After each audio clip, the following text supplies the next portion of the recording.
Hi నేను సతీష్. ఇప్పుడు మన బిగ్ బాస్ ఫాలోవర్స్ అందరికీ ఆడియన్స్ అందరిలో ఒకటే ప్రశ్న ఎక్కువగా నాకు అడుగుతున్నది, విసిగి వేసారిపోతున్నది. ఏం సతీష్ గారు, ఎన్ని రోజులు ఉంచుతారు వీళ్ళు ఇలాగే వానర్స్, వీళ్ళ ఓవర్ యాక్షన్ భరించలేకపోతున్నాం బాబాయ్, వీళ్ళ హవా, వీళ్ళ హల్చల్, వీళ్ళ హడావిడి బాబోయ్ మా వల్ల కావట్లేదండి, టీవీలు కట్టేయాలనిపిస్తుంది, వీళ్ళ ఇరిటేషన్కి అంత ఫ్రస్ట్రేషన్ వచ్చేస్తుంది అని ఎక్కువ మంది అడుగుతూ ఉన్నారు. ఇంకొందరు ఏమంటారంటే, ఏంటి సార్ మీరు ఈ సీజన్ స్టార్టింగ్ నుంచి కూడా సెలబ్రిటీలకే సపోర్ట్ చేస్తున్నారు, కామనర్స్కి చేయట్లేదు అంటారు. సో మీరు నెగిటివిటీ చెప్పకండి వాళ్ళ గురించి. నేను చెప్పేది కాదండి, అర్థం కాదు ఏంటంటే, ఫస్ట్ టైం చూసే వాళ్ళకి ఒకవేళ బిగ్ బాస్కి ఒక రివ్యూర్ చెప్పినంత మాత్రం నెగిటివిటీ వచ్చేది, వాళ్ళ యాక్షన్కి ఆడియన్స్ నుంచి వచ్చే రియాక్షన్ ఏంటి అనేది, అలాగే వాళ్ళు అక్కడ చేస్తున్న ఆటలు ఆడే విధానం కానీ మాటలాడే విధానం గురించి మా అభిప్రాయాలు చెబుతాం. సో వాళ్ళు అగ్ని పరీక్షలు ఉండేటప్పుడు అందరిలో ఒక కసి కనబడింది, ఎలాగైనా వెళ్ళాలి, ఏదో సాధించాలి, ఏదో ప్రూవ్ చేసుకోవాలని ఒక డౌన్ టు ఎర్త్ అనే మాదిరిగా ఒక ప్రతి ఒక్కరిలో కూడా మాకు ఒక అవకాశం వస్తే బాగున్నాం, మాకు ఇది లైఫ్, మాకు ఇది కెరీరు, మాకు ఇదే ఫ్యూచరు, ఎలాగైనా ఛాన్స్ రావాలని తీవ్రంగా ప్రయత్నించారు. సో దానికోసం ఎంత టాస్క్లైనా ఆడితే ఎంత కష్టమైనా పడతామని ఒక యాటిట్యూడ్ అక్కడ కనబడింది. బట్ ఇక్కడ హౌస్లోకి వచ్చాక ఏంటంటే, నిజంగా నిన్న మనీష్ మర్యాద సంజన లైవ్లో నైట్ మాట్లాడుకున్నట్టుగా కళ్ళు నెత్తికెక్కేసి ఏం అర్థం కావట్లేదు, అసలు మామూలుగా లేదు వాళ్ళకి అని వాళ్ళ మాట్లాడుకుంటూ ఉన్నారు. సో వాళ్ళే గొడవలు పడుతూ వాళ్ళే అరుచుకుంటూ ఆ వానర్స్గా ఉంటూ కింద అంటే అవుట్ హౌస్లో ఉండే టెనెంట్స్ ఎవరైతే ఉన్నారో వాళ్ళ మీద నేను సంజన చెప్పినట్టుగా డిస్రెస్పెక్ట్ కావచ్చు, లేకపోతే హ్యూమిలేట్ కావచ్చు, ఇట్లా హ్యూమానిటీ చూపించకపోవడం కావచ్చు, ఆ పాలు లేకపోతే ఫుడ్ షేర్ చేసే విషయంలో కూడా రూల్స్ వీళ్ళకి నచ్చితే రూల్స్ బ్రేక్ చేసేవచ్చు. కెప్టెన్ రూమ్లోకి వెళ్ళొద్దనే సరే వెళ్ళిపోతారు, చాక్లెట్స్ తెచ్చేస్తారు, దొంగతనాలు చేసేస్తారు. బట్ వాళ్ళకు వచ్చేసరికి రూల్సా? సో రూల్ అంటే rule is rule for all అని అన్నింటికీ అన్ని దగ్గరలో అప్లై చేయాలి. కానీ వీళ్ళకి అనుకూలంగా ఆ రూల్స్ని మార్చుకొని వీళ్ళ కంటెంట్ కోసం, వీళ్ళ హడావిడి కోసం, వీళ్ళ ఫుడ్ కోసం ఏదైనా చేస్తారంటే నెగిటివిటీ వస్తుంది. అయితే భరించలేక చాలామంది అడిగేది, ఎంతవరకు వీళ్ళని వానర్స్గా ఉంచుతారంటే, అయితే వీళ్ళ మీద ఇంకోటి ఏంటంటే, పాజిటివిటీ రావాలంటే ఉన్న పలంగా చేయాల్సింది ఏంటంటే, బిగ్ బాస్ వీళ్ళ మేలు కోరితే, వీళ్ళకి అదృష్టం బాగుంటే ఆ వానర్స్ పొజిషన్ నుంచి తీసేసి వర్కర్స్లో పడేయాలి. అప్పుడు ఆ యాటిట్యూడ్ కూడా పోవాల్సిందే. లేకపోతే ఏమవుతుంది, వాళ్ళు బట్టలు ఉతకడానికే వచ్చాం, అంట్లు కడగడానికే వచ్చాం, ఆ వాష్రూమ్లు కడగడానికే వచ్చాం, ఇల్లు ఓడవడానికే వచ్చాం అన్నట్టు వాళ్ళు కింద మీద పడతా ఉంటే, వీళ్ళు చక్కగా పని లేకుండా వాళ్ళకి పనులు చెప్పుకుంటూ ఇలా ఉండడం వల్ల యాటిట్యూడ్ పెరిగిపోయి కంఫర్ట్ జోన్లోకి వెళ్ళిపోయారు. దాంతో వాళ్ళు ఇప్పుడు హౌస్మేట్స్ కూడా డిస్కషన్ అదే చేస్తూ ఉన్నారు, మేమేం పనివాళ్ళం కాదు, మేమేం బానిసలం కాదు. ఇప్పుడు నిన్న సంజన చెప్పింది, మన రామురాధుడు చెప్పి ఆడియన్స్ కూడా అట్లాగే వచ్చేసింది ఫీలింగ్. ఇదేంటిది, ఒక వారం అంటే అనుకోవచ్చు, సీజన్ అంతా ఎట్లాగే కొనసాగిస్తారు, వాళ్ళు పని చేయాలి, వీళ్ళు పని చెప్పాలా, వాళ్ళు ఫుడ్ కోసం అల్లాడిపోతే ఎదురు చూడాలి, వారం అంతా సాంబార్ రైస్ అది అన్నారు, మొన్న ఇడ్లీలో లేకపోతే ఇప్పుడు కిచిడియో లేకపోతే ఇంకేదో కాస్త టేస్ట్ మారింది అమ్మయ్య అనుకుంటున్నారు. సో ఇట్లా మారాలి. పైగా ఎప్పటి వరకు ఉంచుతారంటే, నాకు తెలిసి నాకున్నంత అంచనా ప్రకారం, అప్డేట్స్ ప్రకారం దసరా స్పెషల్ ఈవెంట్ సెప్టెంబర్ 28 ఇట్లా చేయొచ్చు.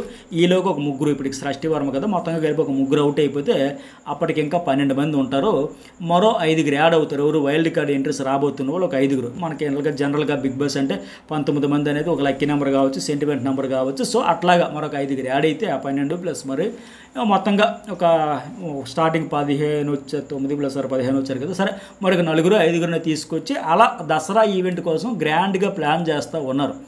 దసరాకి కాదనుకుంటే లేదు, కరెక్ట్గా ఒక 5 వారాల తర్వాత, గత సీజన్ 7, 8 7 కూడా అవుతుందని 8 వాటి లెక్క కరెక్ట్గా 5 వారాల తర్వాత 5 అవుట్ అయ్యాక 5 గ్రీన్ అయ్యి అలా కాన్సెప్ట్ వచ్చింది కదా. అట్లా ఒకవేళ ఏమైనా చేద్దామా, ఇలా కూడా ప్లానింగ్ అయితే జరుగుతుంది. అంతవరకు వీళ్ళు వానర్స్, వాళ్ళ వర్కర్స్, టెనెంట్స్ అట్లాగే కొనసాగుతుంది. అయితే ఇక్కడ ఇంకోటి ఏంటంటే, ఈలోగా ప్రతివారం ఈ టాస్క్లు అవుతూ ఉన్నాయి కదా, ఈ టాస్క్లు పెట్టి ఆడిన వాళ్ళు బెస్ట్ పర్ఫార్మెన్స్, వర్స్ట్ పర్ఫార్మెన్స్ ఇట్లా తీస్తూ ఉంటారు కదా. అట్లా 5 వారాలకు 5 కలుస్తారు. ఇప్పుడు భరణి గత వారం బాగా పర్ఫామ్ చేశారు, మీరు నుంచి ఎవరు టాస్క్లు వీకెండ్ హోస్ట్ ఆడించాక తర్వాత ఎవరు వస్తారు, మీరు ఓటింగ్తో ఓడిపోయిన టీము ప్లస్ సంచాలక ఫ్లోరస్ అని మిగతా 4 చెప్పారు కదా. అట్లా మొత్తం 5 టెనెంట్స్ నుంచి వానర్లోకి వారంకి ఒకరు చెప్పున కలుస్తూ ఉంటారు. అప్పుడేమవుతుంది, మొత్తం 11 మంది అవుతారు. ఇప్పుడు 6 ఉన్నారు కదా, ఇలా ఒక్కొక్క వారంకి ఒకరు వెళ్తే 5 కలిస్తే మొత్తం 11 మంది అవుతారు. అయితే మరి 11 మంది అలా ఉండిపోతారంటే ఉండిపోరు కదా, వాళ్ళలో కూడా ఎలిమినేషన్ ఉండొచ్చు కదా, ఉంటుంది కదా, ఉండదని లేదు, ఉండొచ్చు ఉండకపోవచ్చు. కానీ అది ఎలిమినేషన్ బట్టి అయితే సిచ్యువేషన్ బట్టి డిపెండ్ అయ్యి ఉంటుంది. సో అలాగే ఎంతమంది మిగిలితే అంతమంది ఈ టెనెంట్స్లో. ఆ మిగిలిన వాళ్ళు ఏంటంటే వైల్డ్ కార్డ్ నుంచి వచ్చిన వాళ్ళు కూడా కలిసి టెనెంట్స్గా వాళ్ళు కొనసాగుతారు. ఇంకా బయట నుంచి రాబోతున్న వాళ్ళు కూడా టెనెంట్స్గా వస్తారు, అదే వాళ్ళ అదృష్టమే. అయితే ఆ వచ్చిన వాళ్ళందరితో కలిసి అలాగే మళ్ళీ ఆ టెనెంట్స్ అంతా అప్పటికి ఎంతమంది ఉంటే అంతమంది టెనెంట్స్ పాత వాళ్ళతో ఈ 5 వారాలకు 5 వెళ్ళిపోయిన తర్వాత మిగతా వాళ్ళు ఎవరుంటే వాళ్ళతో పాటు వచ్చిన వైల్డ్ కార్డ్ని కలిపి వాళ్ళని అలాగే కంటిన్యూ చేయొచ్చు. ఇక్కడ ఈ ఓనర్స్ వీళ్ళకి కంటిన్యూ చేయొచ్చు. లేదంటే రెండో ఆప్షన్ అంటే ఇక అందరినీ కలిపేసి ఒకటే హౌసు. సో ఈ ఓనర్స్ ఈ కాన్సెప్ట్ అయితే లేపేయచ్చు. సో అంతవరకు అయితే మనకు 5 వారాలు అయితే భరించాల్సింది. అది దసరా వరకు భరించాలా లేకపోతే 5 వారాలకు భరించాలా చాలా డిస్కషన్స్ అయితే జరుగుతాయి. ఇంకా ఫైనల్ అయితే కాల. అయితే ఇంకోటి ఏంటంటే వీళ్ళ అదృష్టం ఫ్లోరా షైన్ కూడా కాపాడేస్తుంది ఒక రకంగా. ఆవిడ అవుట్ అయ్యేంత వరకు కూడా, ఎందుకంటే ఆవిడకి బాటంలో ఓటింగ్ ఉంది. ఆవిడతో మిగతా వాళ్ళు కూడా పోటీ పడతా ఉన్నారు. సో ఆవిడతో కంటెంట్ రావట్లేదు. మెయిన్ ఏ రకమైన కంటెంట్ కూడా రావట్లేదు. జీరో, పెద్ద గుండు సున్నా. సో అలాంటి ఆవిడ నుంచి ఏం చేస్తారు? కంటెంట్ కోసమే కదా ఎదురు చూసేది. కనీసం వీళ్ళు ఆ గొడవలు పడడమో, అరుపులు అరవడమో, కింద మీద చూడకుండా అరవడమో, దేనివల్ల నోరు వల్ల దేనివల్ల దానివల్ల కంటెంట్ క్రియేట్ అవుతుంది. బట్ ఇప్పుడు వాళ్ళ కంటెంటే లేదు కదా. సో ఆవిడ ఉన్నంత వరకు వీళ్ళకి ఒక రక్షణ కవచమే ఒక రకంగా చెప్పాలంటే. ఆవిడ అవుట్ అయిపోతే వీళ్ళ వికెట్స్ టకా పడతా ఉంటాయి. నామినేషన్లో వీళ్ళకి థ్రెట్ స్టార్ట్ అయిపోయినట్టుగా. ఈ వారం నువ్వు, ఇప్పుడు వారం 4 ఉన్నారు. ఒకవేళ ఫ్లోరా షైన్ ఈ వారం నామినేషన్ లేకపోతే మనీష్ మర్యాద లేకపోతే Priya Shetty 100% out. Double elimination అయినా వాళ్ళిద్దరే, సింగిల్ ఎలిమినేషన్ అయినా వాళ్ళిద్దరే అనే పరిస్థితి. కానీ ఫ్లోరా షైన్ ఉండడం వల్ల ఊగిసిలాట్ అవుతుంది. నువ్వా మన ముగ్గురులో ఎవరైనా పోటీ వచ్చేసింది. సో ఆవిడ ఉన్నంత వరకు వీళ్ళకి మంచి హౌస్లో రోజులు ఉంటాయి. ఆవిడ ఎప్పుడు అవుట్ అయిపోయిందో అప్పటికి వీళ్ళకి థ్రెట్ స్టార్ట్ అయిపోయినట్టే. ఎంతమంది ఏ వారం వస్తే ఆ వారం వీళ్ళు క్యూ కడతారు. వేరేలోనే ఎలిమినేషన్ ఉంటుంది. ఆ స్థాయిలో నెగిటివిటీ తెచ్చుకున్నారు, పాజిటివిటీ తెచ్చుకోవాలి. సో మరి నాకు డౌట్ ఏంటంటే మరి ఇదే ఇలాగే 5 వారాలు లేదా దసరా స్పెషల్ అంతవరకు అయితే కంటిన్యూ చేస్తారు. మరి చూద్దాం ఎంతవరకు చేస్తారు ఏంటనేది. అయితే ఇప్పటికే టెనెంట్స్లో 7 ఉన్నారు కదా. మరి వచ్చే వారాల్లో కొందరు టాస్క్లు ఆడి గెలుచుకొని ఎవరో ఒకరు వానర్స్గా అవుతారు. ఇప్పుడు సంజన కెప్టెన్ అయ్యింది, టెంపరీ వానర్ అయ్యింది. బట్ భరణి ఆ టాస్క్లు ఆడుకొని గెలుచుకొని మళ్ళీ తర్వాత ఓటింగ్ ఒపీనియన్ పోలితో పర్మనెంట్ వానర్ అయ్యాడు. అట్లా కొంతమంది వానర్స్ అయ్యాక ఎవరు అలా ఫైనల్గా ఉండిపోతారో మీరు గెస్ట్ చేయగలరా? గెస్ట్ చేయగలిగితే ఒక మెసేజ్ పెట్టండి. నేను జస్ట్ ఒక గ్యాప్ కూడా ఇస్తాను. ఎవరు లాస్ట్ వరకు ఉంటారు అలాగే వానర్గా అవ్వకుండా, టెంపరీ వానర్ అయితే అవ్వాలి తప్ప పర్మనెంట్ వానర్ అవ్వకుండా ఇప్పుడున్న టెనెంట్స్లో అనిపిస్తే ఒక మెసేజ్ పెట్టండి. పెట్టారా? నేనేం చెబుతానంటే సంజన.